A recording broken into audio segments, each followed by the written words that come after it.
ए टूनी चिड़िया, क्या तू हमें जानती नहीं? रोजी बहन, क्या तुम्हें पता है शिकारी चील और उल्लू दोनों मिलकर टूनी चिड़िया का घर छीनना चाहते हैं, मगर बेचारी टूनी चिड़िया कुछ नहीं कर पा रही है। वो उन दोनों का बहुत ज्यादा जुल्म सह रही है।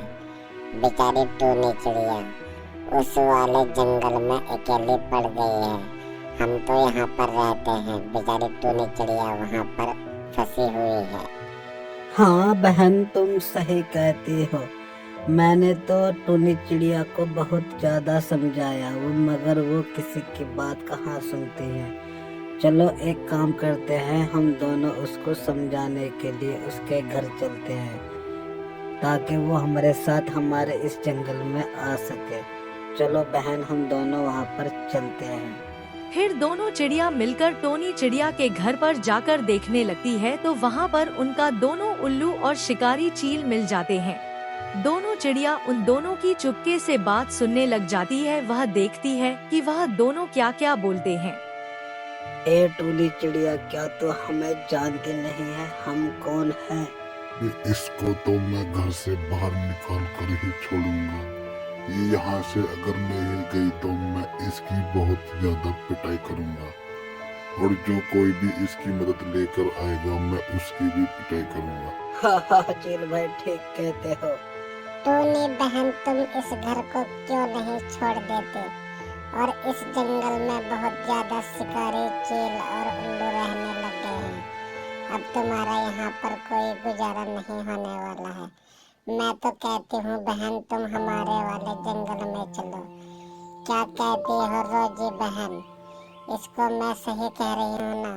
बहन, तुम ठीक कह रही हो, मगर मैंने ये अपना घर बहुत ही मेहनत से बनाया है, और इस घर को मैं कैसे छोड़ दूँ? तुम ही बताओ। इस घर को बनाने में मेरी पूरी जिंदगी निकल चुकी है। अब मेरा यहाँ पर रहने का टाइम आया तो मैं इस घर को कैसे छोड़ दूँ?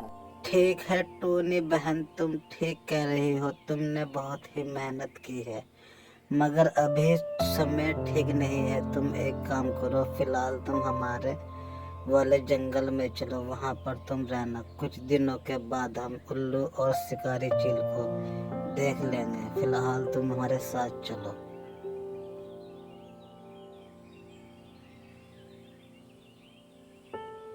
तीनों सहेलियां अपने जंगल में बहुत ही ज्यादा खुश हो रही थी और बड़े ही आराम से रह रही थी। ऐसे ही काफी दिन बीते चले गए और तीनों के लिए अपने उसे जंगल में बहुत ज्यादा खुश थे। फिर एक दिन टोनी चिड़िया अपनी सहेलियों से बोलाती है, मुझे अपने उस जंगल में एक बार जाकर अपना घर देखना पड़ेगा। क्या वहाँ पर कोई चील, शिकारी और उल्लू तो नहीं रहते हैं? वहाँ पर घोंसले में दोनों चील और उल्लू बड़े ही आराम से सो रहे थे। फिर कुछ देर के बाद जोर की हवा चलती है और घोंसला नीचे गिर जाता है। दोनों चील, शिकारी और उल्लू नीचे धरती पर गिर के मर जाते हैं। इस तरह से दोनों चील, शिकारी वहाँ पर ही मर जाते हैं।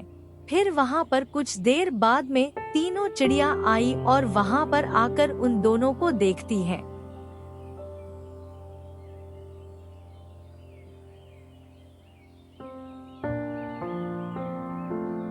टूनी बहन, वहाँ पर देखो, तुम्हारा घोंसला नीचे पड़ा हुआ है। पता नहीं ये नीचे कैसे गिर गया है।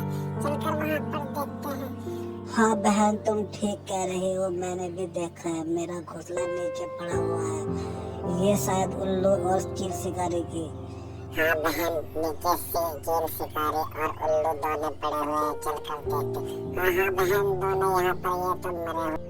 इस तरह से टोनी चिड़िया को इंसाफ मिल जाता है। तो दोस्तों, यह कहानी हमें सिखाती है किसी का दिल नहीं दुखाना चाहिए।